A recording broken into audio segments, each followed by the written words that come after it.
The 2026 SUV market's about to get wild, with the Honda CR-V, Mazda CX-5, and Toyota RAV4, all rolling out fresh updates at the same time. If you've been holding off on buying, this is the matchup you'll want to pay attention to, because the one you wait for could make or break your next 40 grand. Hello everyone, this is Scott from CarlandTV.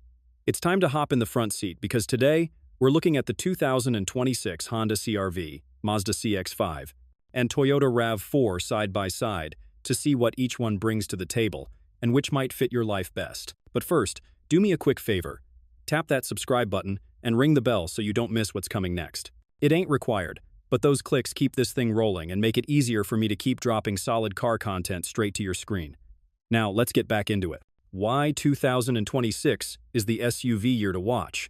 2026 is shaping up to be one hell of a year if you're looking at small SUVs. Honda, Mazda, and Toyota all decided to drop big updates at the same time, and that just doesn't happen often.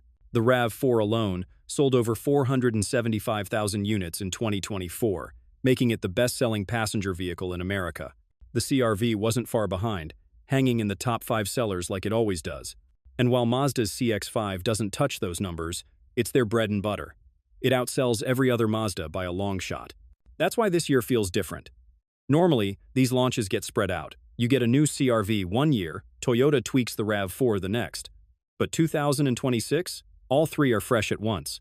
That means if you're shopping, you don't have to wonder what the competition is doing next year. You'll have them all on the same lot, brand new, lined up to fight for your money. Each brand is playing a different game. Honda's cleaning up the CR-V's tech, bigger screens, wireless CarPlay, a little more polish. Mazda stretched the CX-5, gave it sharper looks, more space, and a high-end interior vibe. Toyota went bold and tossed out the gas-only RAV4 completely, rolling hybrid and plug-in hybrid only, with power ranging from 226 horsepower up to 320. So before you throw down cash on what's sitting at your local dealer right now, it might pay to wait and see how these three stack up head-to-head. Honda Cree, tech overhaul, same engine. Honda's CR-V is like that buddy who never misses a barbecue, reliable, shows up every time, but doesn't exactly surprise you. For 2026, Honda didn't go crazy with a redesign. Instead, they focused on tightening up the tech. Every trim now gets a 9-inch touchscreen, which is finally standard, and the EXL trim throws in a 10.2-inch digital cluster, so you're not staring at half-analog gauges anymore. They even made wireless Apple CarPlay and Android Auto standard, plus a wireless charging pad, which makes a difference when you're juggling cords on a road trip. Under the hood, though, it's the same deal. 190 horsepower, 1.5-liter turbo 4, tied to a CVT. Front-wheel drive is standard. All-wheel drive is optional. If you've driven one, you know it's not fast. This one clocked the gas EXL at 8.1 seconds for its 0 to 60, but it's smooth, and honestly, that's what Honda buyers like. The update this year is in the AWD models. They get new traction management programming that's supposed to make it less useless on dirt trails or snowy backroads. Don't expect Bronco Sport off-road chops, but it's better than before. Pricing starts at $32,370 for the LX, climbs to $34,600 for the EX, and tops out at $36,850 for the EXL. Honda wants you to look at the hybrids too, the sport trims, but the gas lineup still makes sense if you just want simplicity. And that's the CR-V story. Tech upgrades, polished comfort, same steady engine. Next up, let's talk about Mazda CX-5 and how they're going big on space but still leaning on an old motor. Mazda CX-5, bigger body, stale powertrain. Mazda finally gave the CX-5 a real stretch for 2026, and damn, it shows.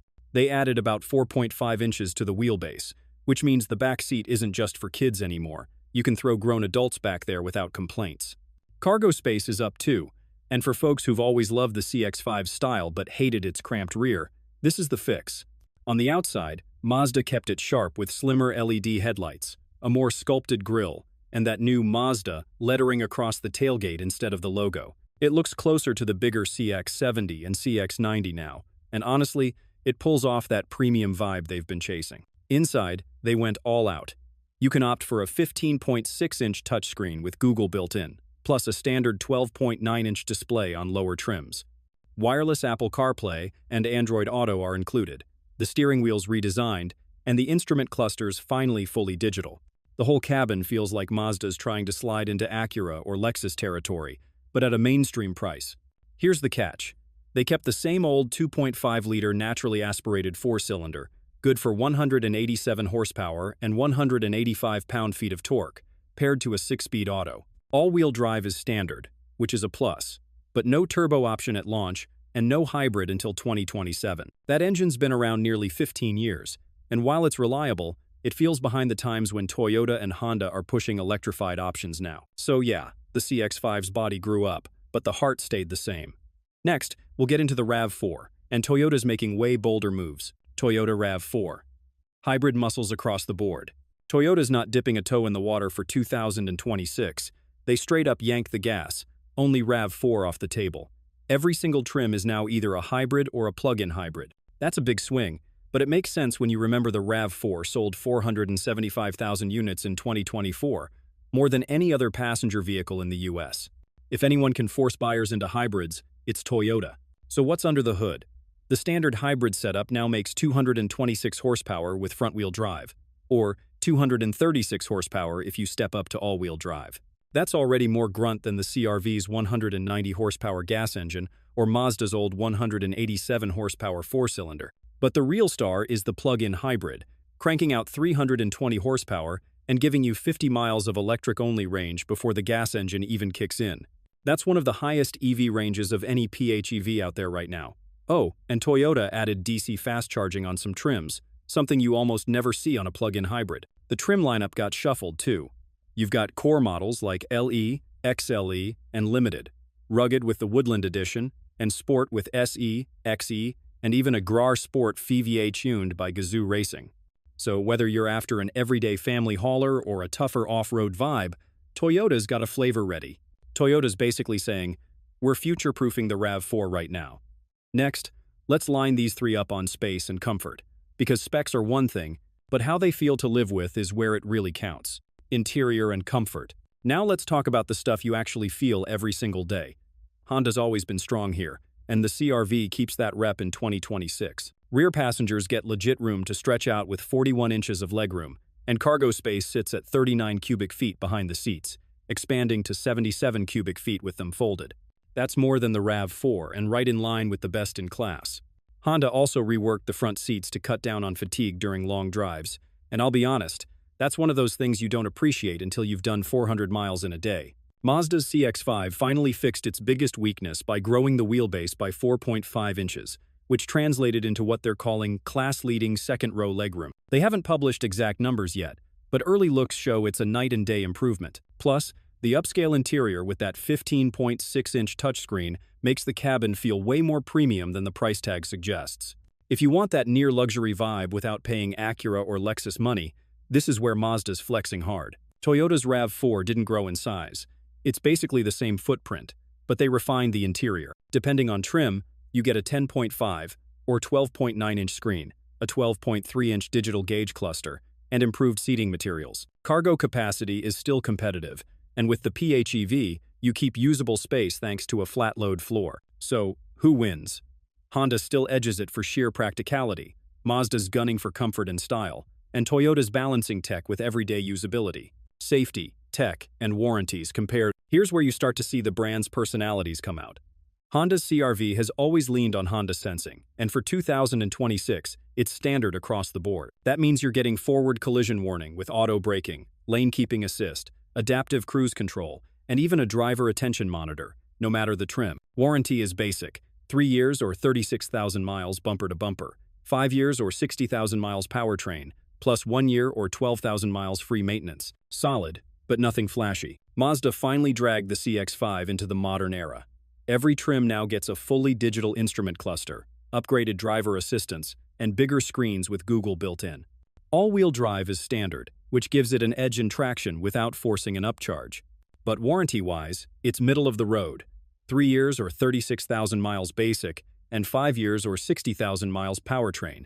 No complimentary maintenance like Toyota or Honda offers, which stings a little when you're paying near-premium money. Now, Toyota, they're flexing. The 2026 RAV4 debuts Toyota Safety Sense 4, powered by their new Arene software platform. That's the next-gen version of their driver assist suite, building on adaptive cruise, lane departure warning, blind spot monitoring, and automatic high beams. Toyota hasn't dropped the full details yet, but if it's anything like their other 4 rollouts, expect smarter lane tracing and more predictive features. On top of that, every RAV4 comes with Toyota Care, 2 years or 25,000 miles of free maintenance. That's real money saved. Bottom line, Honda's consistent, Mazda's modernized, but Toyota's ahead on safety tech and ownership perks. Now let's wrap it all up. The smart play for buyers. If you're waiting for 2026, you've got 3 solid choices, and none of them are duds. The Honda CR-V is like that trusty toolbox you've had for years. It might not wow you, but it gets the job done every damn time. Tons of room in the back, 39 cubic feet of cargo space, and the seats are built for long hauls without killing your back. The new screens and wireless CarPlay are nice touches, but under the hood, it's still the same 190-horse turbo with a CVT. Smooth, dependable, but not exciting. Mazda's CX-5? That thing finally grew up. They stretched it by over 4 inches, which means no more knees jammed into the seat in front of you. The interior feels premium as hell negative. 15.6-inch touchscreen, full digital cluster, cleaner design. Mazda's clearly swinging for the near-luxury crowd. The problem is, they left the old 2.5-liter 4-banger with 187 horses under the hood. Reliable, sure, but in 2026, it feels dated. No hybrid until 2027 hurts its case. And then there's the Toyota RAV4. Toyota didn't play it safe, they went all in. No gas, only option. Only a 226 horsepower hybrid, a 236 horsepower all-wheel drive hybrid, and a plug-in with 320 horses and 50 miles of electric range. That's insane for this class. Plus, you get Toyota Care's 2 years of free maintenance and the new Safety Sense 4. So, if you're asking me the objective winner, it's the RAV4. It's got the power, the efficiency, and it's the one that feels ready for the next 10 years.